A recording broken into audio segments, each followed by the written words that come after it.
Welcome to another edition of the Cut Pro Wrestling Podcast. I am your host, Randy Zellea from backsportspage.com, and thank you all for your support and tuning in. I know we've been on a little bit of a hiatus lately, but we are back, and we are back better than ever with a great guest. That's right, a great guest indeed, Mr. Monday Night, the whole effing show, Rob Van Dam.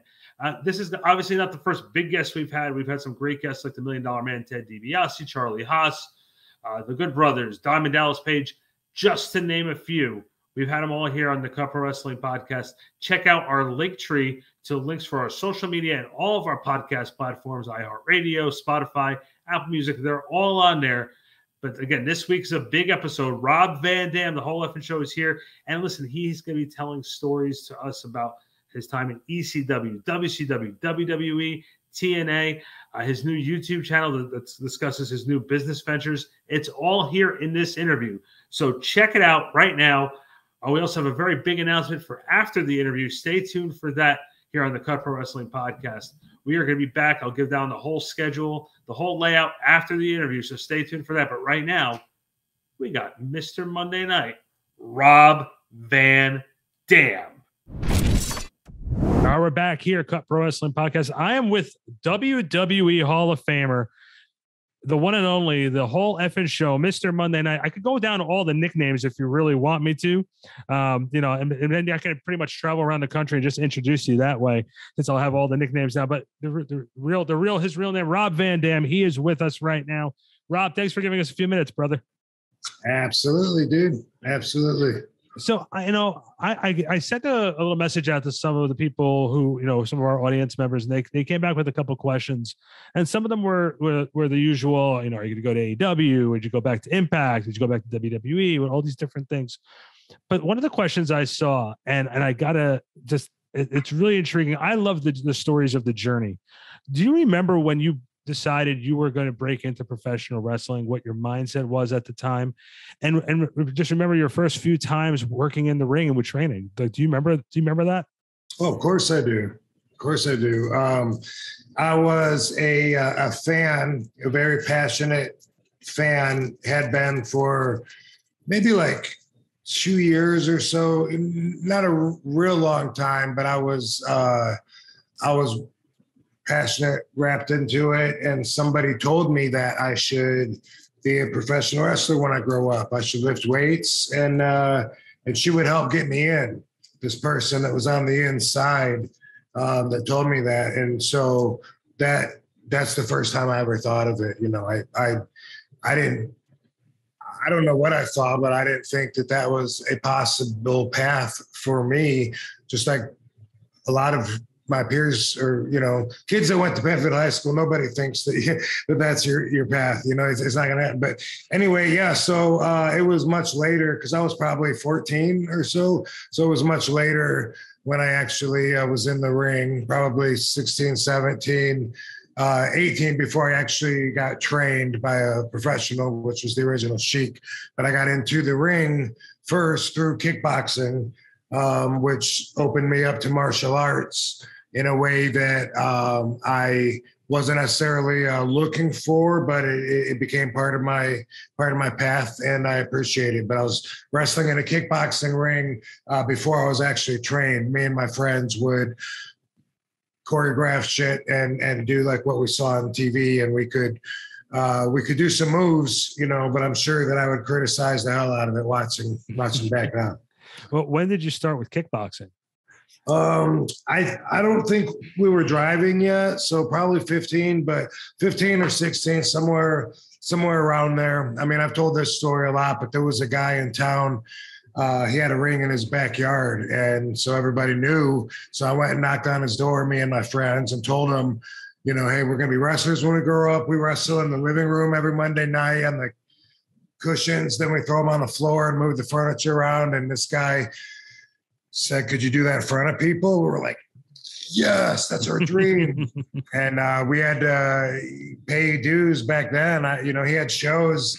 We would haul the ring. We would, once we were driving, and we would set the ring up, set the chairs up, wrestle the opening show, and then sometimes have a kickboxing match Sometimes even an impromptu one when somebody from the crowd wanted to get in, and I was so hungry, wanting to learn, that I was volunteering to get as much action as I could. So that's all a couple of years before I actually started my career. No, I took a couple of years of kickboxing, so I understand the discipline of it, and you have to be very disciplined for it. Did you find it to be helpful, the years of your kickboxing, while you were training for professional wrestling? Oh, of course. Of course it did. I mean, it gave me a character. It gave me a fighting perspective, that was me. I mean, I would do those moves. And so, and I was, turned on. I had an affinity towards watching chop sake theater and watching people run up trees and do backflips and splits and stuff like that. So incorporating all of that into my wrestling, was just really organic. When I found out about kickboxing was that I was good at it, and I was knocking people out. And so it reached a point where I thought that maybe I would follow that up if wrestling didn't work out for me. I was training. When I was actually training with the original Sheik, I was still kickboxing with Kit Likens and doing both. And I thought that, Sheik was very onerous, like a lot of old school wrestling promoters are. They put their time into you and put their name on you. They don't want you getting trained by someone else who doesn't know what they're talking about and you getting the credit for it. You know what I mean? And so I thought he would be upset if he found out that I was doing the fighting, entered a couple tough man contests, and the wrestling took off for me. What was the Sheik like as a teacher? Was he like no BS, balls to the wall? This is how it has to be. This is what's going to be expected of you. And also the first time you sort of went against the ropes and those first couple bumps, what was that like?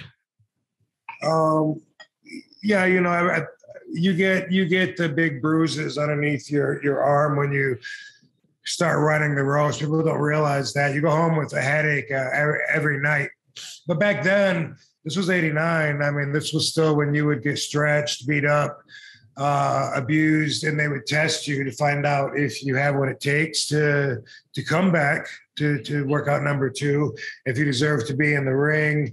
And they test you for physical coordination and stuff. Nowadays, guys will just take your money to train you, even if you don't have any potential. But that's really the call of the person that's training. But it used to be such a secret society that you really had to work your way in. And so it was still during those times. And when the Sheik trained me, and Sabu would be in the ring with me, and there was like two other guys, sometimes three. There was never a bigger class than that, really. He just trained us the mindset, really, and I think that's what made the difference. We were so committed, and still am. When I'm in the ring, I'm not in there to dance. I'm in there to fight, and that's what my mind is on the whole time, trying to be aware of everything that's going on. And I see other wrestlers. In fact, I'd say the standard for most of the guys, they seem to just be like waiting, trying to be in position for the next move. And to me, maybe it's my trained eye, but man, that kills me. It takes so much away from me. The Sheik never smartened us up. He never said, this is how you land and don't get hurt. He never said, this is how you take care of a guy. It was always about get him, and anytime somebody was on the ground with their back, I better be jumping on them trying to pin because I am trying to win. That was the whole thing of the match. So never one time was there a here's how you hit a guy and not break his jaw. There was none of that with the Sheik. And on that note too, do you remember when you had your first, I guess, the first match, your first, I guess, independent show or first opportunity to be in the ring? Do you remember much about like that? Because when I talk to a lot of different wrestlers, a lot of guys try to forget it. There are a lot of guys who are just like, I don't want to even talk about my first match. But what memories do you have of it? They were smart about it. They took care of me, protected me as far as that goes, because I had a match that was it was some kind of a kickboxing match. Me and my me and my best friend who trained with me and did everything together, Dango, we wrestled each other, and I don't know what they called it, some kind of a kickboxing exhibition. And we had it where we would go a couple rounds doing what we knew and then get mad, the gloves come off, we start rolling on the ground, big run in, and that was it. So there wasn't really a chance to show too much weakness, and kind of we worked our way into the card by doing that, which was smart. Yeah, I can only imagine. And then obviously once you get a couple of reps under your belt, as far as a couple of matches under your belt, I bet you the confidence came in. I'm going to fast forward a little bit too, because I remember being 12, 13 years old, Rob, and I'm aging myself out a little bit, but I remember watching a young performer who I happen to be on a call with right now versus Scotty Flamingo on WCW. And I remember watching that match live. What was it like getting that opportunity with WCW? What was it like at that point, sort of behind the scenes? And what did you take away from that opportunity?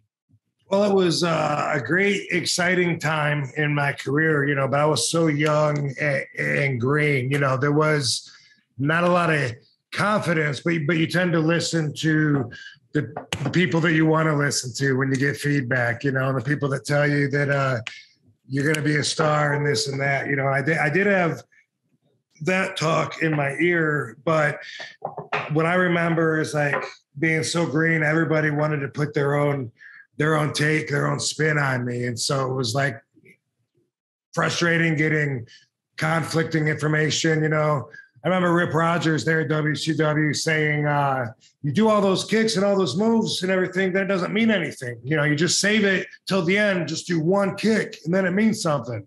And I was like, oh my God, but that's my shit. Like I do things different. I throw a kick here instead of a punch here, and that's what I do. And I was really, disappointed. Some people would say, do this, and no, don't listen to him, do more of this. So I was glad I had the Sheik. I could call the Sheik back then and say, man, I don't know what to do. This guy says this. And Sheik would always say, fuck them all. Don't listen to any of them. They don't know what the fuck they're talking about. He said, you just listen to me. And so I had that advantage, which helped me out a lot, because that's part of, I think, everybody's career probably, when you start trying to put everything together. Who do you listen to? Who do you ignore? And, I kind of say, well, look at who you want to be like. Look at who you're listening to. I was in a gym one time at the Y Center, and I asked this guy about lifting weights. He was jacked.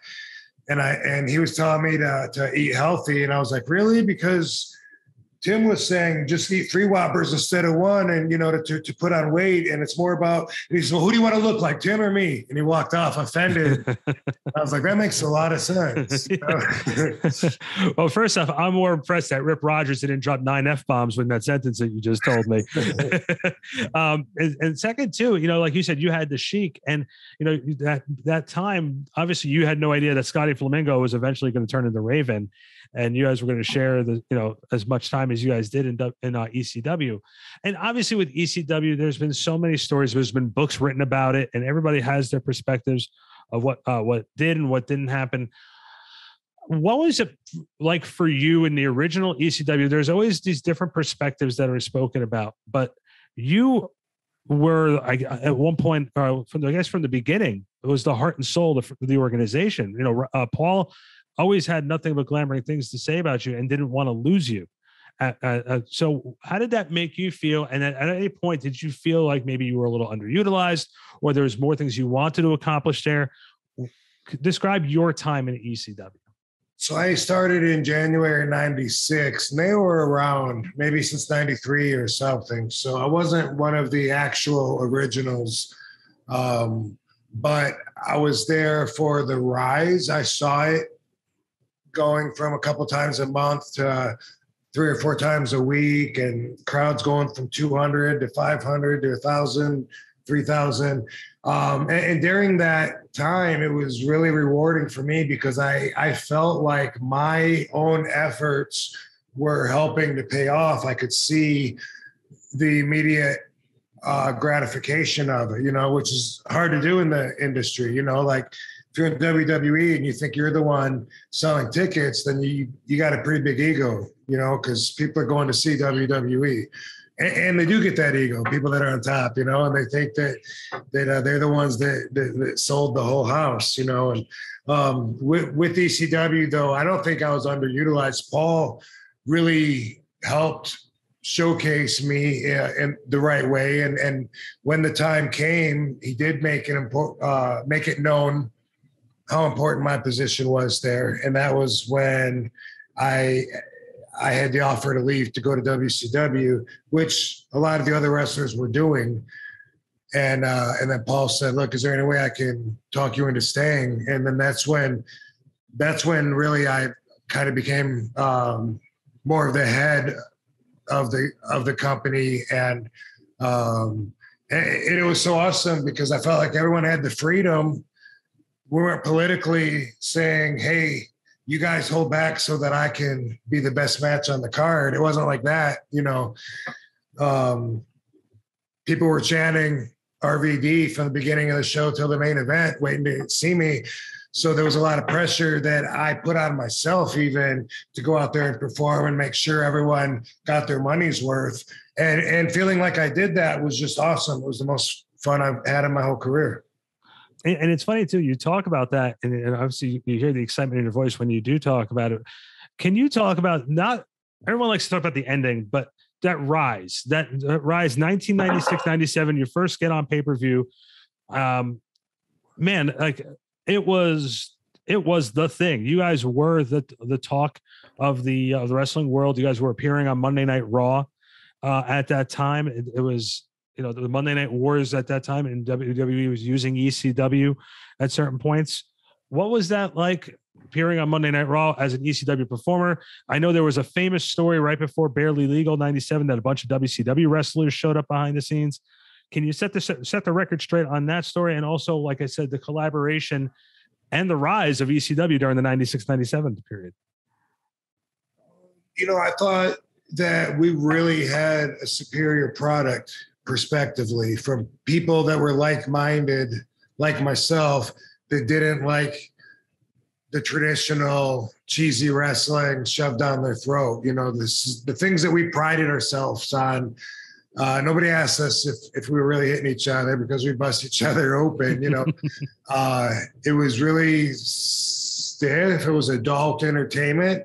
I thought it was really cool. I thought it had that car crash appeal where it's hard to turn away when you're flipping through the channels and you see a ring set on fire, with the wrestlers in it. And so I really thought, man, if enough people get a chance to see this, enough of them will stick to it, to where we'll really get a good following, and hopefully we won't have to go anywhere else. That's what I wanted. I didn't want to have to go somewhere else. I considered it selling out when I did eventually go to WWE, but there was no other options in 2001, especially if I wanted to remain in the United States and be a TV wrestler. So, during that time, I really felt like we had a lot of good substance to be bragging about and to be promoting out there. I was really, really proud of the style. And I still feel like that's my best showcasing. That's where I am best in an exposition because not only because of a created offense, because of I'm very durable. I can take a lot of abuse. That's part of what's entertaining. And that's part of what I enjoyed was every match that I was out there, I would want not just the fans, but even other wrestlers in the back watching to think they wouldn't survive that match without getting hurt. And I enjoyed putting that much into it. It was really, really rewarding for me. And, it's funny you say that too. I think back and I was to try to pick your favorite Rob Van Dam matches from ECW. It's hard to pick. Obviously the ones with Jerry Lynn were classic. The stuff he did with Sabu was always great as well. And people don't realize a lot of the great stars for the wrestling industry came from ECW. You between yourself and, Tommy Dreamer's had a lasting effect on the wrestling business. Taz is making his mark with ECW behind the scenes, AEW behind the scenes right now. Stone Cold Steve Austin was there for a little bit of time. Cactus Jack, all those guys came from ECW. You mentioned that you made the choice to go to WWE in 2001. You got thrown right in there, man. The great matches with Jeff Hardy. You had a great match with Stone Cold Steve Austin. What are your memories from that first run, with the Alliance? I know everyone has their opinion on the Invasion, on how that whole thing was presented, but you were a key guy and you were the breakout star from that group.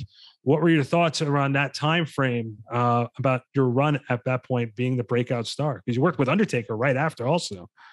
Yeah. Well, I went through cycles of being motivated and unmotivated. First off, just going there, I thought that I was surrendering my creative will and that they were going to maybe call me something, I don't know, Ronald McDonald, and put me as a clown. And who knows? You know what I mean? Like whatever the things that I'd seen them do, and I was like, they're going to erase my past and put me, so I was really pleasantly surprised when I saw Tommy Dreamer there, and he told me we're representing ECW. So I was super excited to come in that way, actually add depth to my career instead of burying it. And then, and so that was cool. I thought the whole alliance was a great idea, having WCW and ECW versus WWE. It was cool. Sometimes all the politics and monotony of egos would get me down. And then I got the hardcore title. So my motivation is up. Now I can have, Extreme Rules matches again every night. And then it would go down. And when I talked to Vince about bringing ECW back as a pay-per-view, and we were doing that, then of course my motivation was way up. And then I hurt my legs, so I couldn't wrestle. So then I'm back down again. Bringing it back as a third brand and representing as a champion, I was so excited. I felt like I could have wrestled, another 20 years or so, just under the false pretenses of what the world looked like from my perspective at that time. It wasn't too long after to where the ECW was going to be diluted by all the talent from SmackDown and Raw coming in and making it confusing who's ECW, who's not, making it taking away the Extreme Rules. That was death right there. That's what made ECW was different. ECW means anything goes. JR said that all the time. And then they changed it to ECW means one Extreme Rules match per night, which they already, had stuff to beat against that. So, again, my motivation was down, and I was looking at this in my contract, and I knew when it was up, I was going to need a break at that point, regardless of what happened with me getting pulled over. Well, it's funny. The ECW One Night Stand show, that to me was the last great ECW. I don't want to say moment. Like that was one of those great things, and you were so passionate about your promo, and you with Sabu, the lights going off, and you coming back in, and with Rhino there, it was something special. And if everyone keeps on saying that was your blueprint, that was your idea, and everyone make sure that you get the credit for it. And then you said, like you just said, you took a break after it was over. After the pullover incident, you finished out your contract, and you took some time away, and you made some appearances at Impact, made a couple more runs with WWE. Your time in WWE, obviously you're in the Hall of Fame. Let's go there first. Hall of Fame. What was that like for you to get that phone call?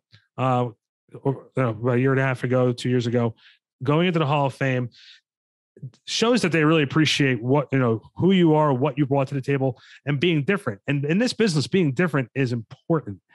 How did that make you feel knowing you got that phone call for the Hall of Fame and being inducted in? How did that make you feel? Well, it's an honor to know that I'm going to be remembered on that prestigious level with my fellow Hall of Famers. It felt also a bit, vindicating as far as, like they're welcoming me back in the family after seeming to, not really want me around that much, which they still don't. But I mean, there was a little bit of vindication, but it didn't matter that much. It's kind of like, like in high school, thinking like, I'm going to show everybody someday. And then by the time I show them, it's like, do I really want to rub it in their faces? Not anymore. Now I've grown past that, feels kind of the same way as far as that goes with the vindication, with especially with what I'm labeled with. Everybody thinks that some fans think that I got fired and that I was caught smoking pot by the cops or whatever, and whatever. It doesn't, all the facts might not matter, but what does matter is the world is changing so much that none of that is going to matter anymore. It was possession, which isn't even illegal anymore in most yeah, it was a different time. It was such a different time. And for me, like I'm really passionate about advocating, for civil liberties, free rights, definitely ending marijuana prohibition. So for me, it was a bit of a trade-off, like I put a lot of energy into the movement that had a lot of value in it to me as well. Well, and then, I'm going to talk about the last thing with wrestling I really want to bring up with you is Impact, just because you got to be there for both regimes, the Dixie Carter regime and the regime that's currently there now. Can you talk about the major differences between the two, in your opinion, and which run did you sort of get a little bit more out of? Well, that's a good question. I don't think there was a huge difference in the way the show is run. I mean, obviously, when I came in with Dixie, she was trying to get more well-known wrestlers in there to give her company the rub. And so there was ex-WWE guys that she was bringing in. And of course, the younger guys that have been faithful the whole time, they're going to feel slighted and feel like they're underused if the attention's put on the more well-known guys, but then that's business, so there's a little bit of that. Whereas last time I was there, it seemed more like they think that their guys are big enough stars to get behind and to put over fairly strong. So there seemed more of an effort there. When Dixie was there, there was more communication. She would have meetings and stuff, which I guess I've seen Scott do a couple of meetings too. I don't know. I don't really know what I was doing there either time. It's, kind of seemed sometimes, especially the last run, seemed almost pointless at times to me. But it was still enjoyable as far as a job goes. Yeah. Oh, and besides wrestling, you're quite the entrepreneur. You have a lot of different projects. You've done a lot of different things. Let's catch people up. What are some of the different projects that you're involved with right now? Well, I'm always pushing RVD CBD. This is something that I started, I don't know, it's been almost 3 years ago now, and helping so many people is so rewarding in that sense. All the feedback that I get from it. I have studied the plant. CBD comes from a cannabis plant. It doesn't get you high, so it's got the medicine. You can get results that you want, and you can avoid results that you don't want, depending on what those are. CBD and THC are just 2 out of over 100 different elements in the plant, by the way. It's always been illegal to study the plant since 1947. Mayor LaGuardia did a test on marijuana and said, hey, if I'm going to prohibit this in New York City, let me test all this bullshit that Harry Anslinger and the FBN is saying. So he tested it and he said, that's not even true. Like, it's not dangerous. It's not toxic. Kids aren't aren't using it at an alarming rate. Boom, boom, boom. It shouldn't be a crime. So, what's up, dude?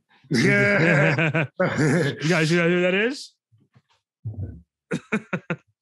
It's Rob Van Dam. I'm gonna have to edit this out. Okay, guys, gotta go back upstairs. Oh. Hi. Hey, dude, how are you? What up, dude? What up, How's man? your career been? Awesome.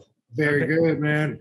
So it's been illegal to actually study the cannabis plant ever since 47. And now that it's getting quasi-legal in states, we're looking at it and people are getting familiar with CBD because it is friendly and they're going to be hearing, I mean, we got CBG, we got CBN, we got 100 different cannabinoids, and you can manipulate the ingredients by putting the combination that you put them together to get different results. So it's amazing. I'm involved in all of it, but that was gonna be my question. How involved are you? And how many different companies did you have to partner up with to make this product work? That's the thing is like, say, like for instance, when it comes to CBD, RVDcbd.com is the best place to get it. We can ship it and we do everywhere. Now, when it comes to like THC, that has to be grown and licensed in each state separately. It can't cross state lines. So I have to collaborate with one partner in Oklahoma, somebody different in California, someone different in Nevada.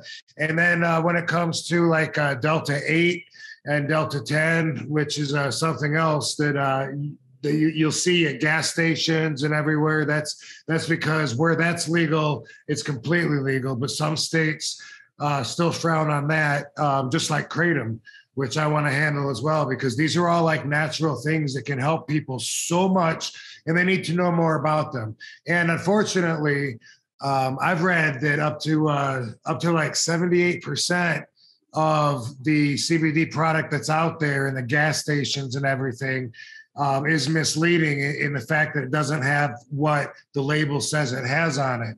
So because of that, people have either been screwed over or they've gotten no results when they tried it, or they just don't even want to try it because they don't know which one to try. So I'm happy to be able to say, look, if it's got my picture on it, I'm telling you, I stand behind this. My pain cream is the best. I sampled so many pain creams before we made this. And I sent it back to the lab several times to tweak it, to get it right. That's how involved I am. Well, I know here in New Jersey, they finally passed. Jersey finally passed. So and now just in my area alone, there's about 9 to 10 different shops. Yeah, I think there's in the whole state, I think there's only like 18 or 19 that actually handle recreational weed in New Jersey. I think that it was might be 23 or 24 total when it was medicinal. And out of those, I think I was told only like 18 or 19 handle recreational. But anyway, yeah, there's going to be a big event coming up that I might be a big part of called the 420 Expo in New Jersey. And that is to, to celebrate, bring awareness and to, just exercise our rights as Americans. But it'll be a big marijuana business related event. I think it's in September. We'll do everything we can to help promote it because we're definitely supportive of you. Last couple questions. I had one question was sent. What was it like for you when you first saw yourself with like merchandise, like action figures and different types of 7-Eleven cups and stuff like that, seeing your face on it? What was that like for you and the feeling that you saw when you saw that? Yeah, just as exciting as you would think, probably. It's super cool, and then after a while, I don't want to say you come to expect it, but you almost feel entitled in a way to where you're offended when you're not chosen. When it's like, my ego would be crushed when I would walk into work and notice, like, how come I'm not on the trucks? You know what I mean? I go through the airport for WrestleMania, and they have all these huge banners with all these wrestlers all over the place. Well, where's mine? And it's not just, it's an ego thing, but also that's part of the business. It's like, it literally is part of the business that you wouldn't even think of. For instance, I did a few tours. One was in Africa, went all the way to Africa, and they didn't send any RVD merchandise to sell. That affects my pockets like big time. You know what I mean? So all these people that weren't even on the tour, D-Generation X, you got 4 different T-shirts you can get with them on it. They're making bank, and they weren't even there. And so there's things like that are that you have to deal with. So some people some people will let it drive them crazy. Other people learn to not give a fuck. Or you're somewhere in the middle where you say, this really does matter. But what am I going to do? You pick and choose your battles. First few times I saw myself on action figures or whatever, though, it was super cool, and it still is. Yeah. And the last question for you, and then we're going to let you plug it. I'm excited. I got a Funko Pop coming out, by the way. Oh, that's awesome. But my kids collect all the WWE Funko Pops. So that's awesome. So last question for me, we talked about the resurrection of ECW, the second ECW One Night Stand where you got to wrestle Cena in New York. Dude, you have to admit that watching the ECW faithful sort of regurgitate everything that John Cena was throwing at them, getting his T-shirt, just take me through it from your eyes. Irreplaceable moment. There's no other night in my 30+ year career could compete with the energy in that room. Just everything, all the stars were aligned, as they say, for 100% support for me and everything I stood for that night. And everybody wanted to see him and everything that he stood for go down. And he was great. The crowd was great. The match was great. And that was amazing. Like that crowd always entertains me. That's one of the secret ingredients of why ECW was so cool, was that the crowd was half the show.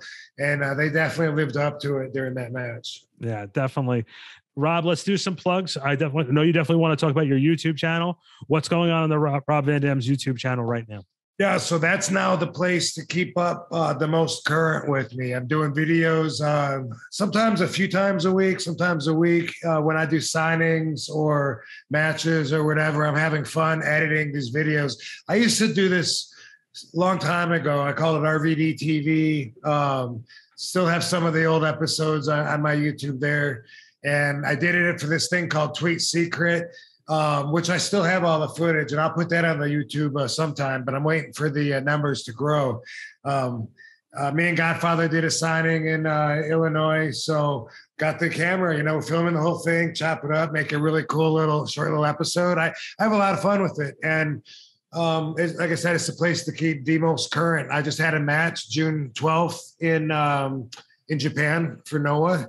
I'll be going back in a couple of weeks for July 12th. So there's plenty of footage, me in the ring and out of the ring in Japan, that's on there. And I do something called RVDology, where I take time to really unfold a quality that I hold in high regard, such as honesty or bravery, whatever. The next one I'm going to do is called Expectations, but I have a lot of these, over a dozen of these on there, where I talk about a quality, why it's important, and then I tell stories. Where usually a story where it's represented. This is where I learned how important loyalty is. I talked about loyalty last time. I talked about a story. I had a friend that was so loyal. He jumped in and got beat up when I was getting beat up by about like 15 people, and he knew he was going to get beat up, but there's no way he was not going to do it. All these stories that are on there, no one has ever heard, ever. They're all like, I enjoy telling them. And again, the feedback, just like with my RVD CBD, the feedback is incredible, and it keeps me going, especially with the RVDology, because I'm I don't want to say parenting, but it's here for for lessons. This is my take on life. One story I would love to hear you tell was helping train the Ultimate Warrior for his last match. That's something that a lot of people It's a great idea. That don't realize is, I know I followed Jim through, because I was such a big fan growing up, and I didn't realize until like a couple of years ago that you were the one who helped train him and get ready for that last match. So love to hear some stories about that.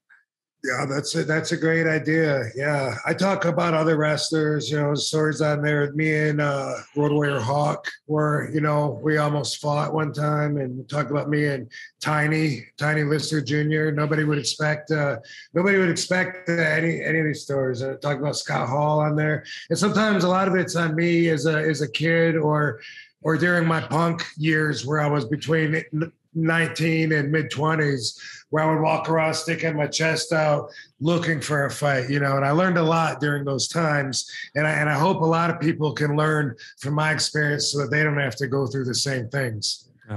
Guys, check out Rob Van Dam's YouTube channel and also The Real RVD, just like all my social media. Yeah, check out Real RVD for everything, including the YouTube channel.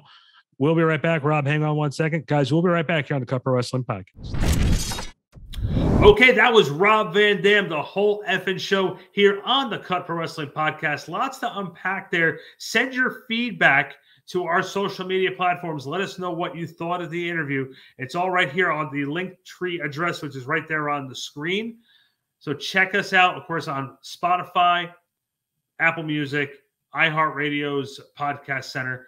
All of our archives are listed there. We've had some great guests over the time. Go back and check out the archives.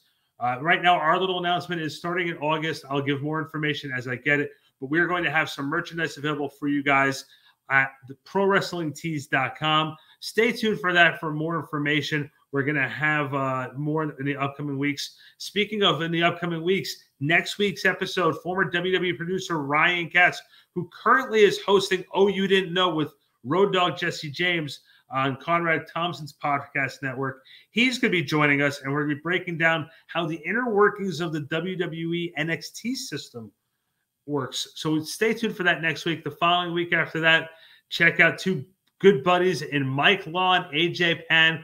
Both of them will be joining us right here on the Cut Pro Wrestling Podcast. The following week after that, the We Are Wrestling lead announcer and owner, Pete Rosado, good friend of the shows. He's been on with us before. He's going to come back on, and we're going to discuss with him. And then current independent darling out in Canada, Amy Crimson. She was trained by Santino Marella. She'll be with us live the following week on August 12th. That's it for us. I can keep plugging all day if you want, but you know what? We'll see you next time here on the Cut Pro Wrestling Podcast. I'm Randy Zellea from BacksportsPage.com. Thank you all very much, and we'll see you next time.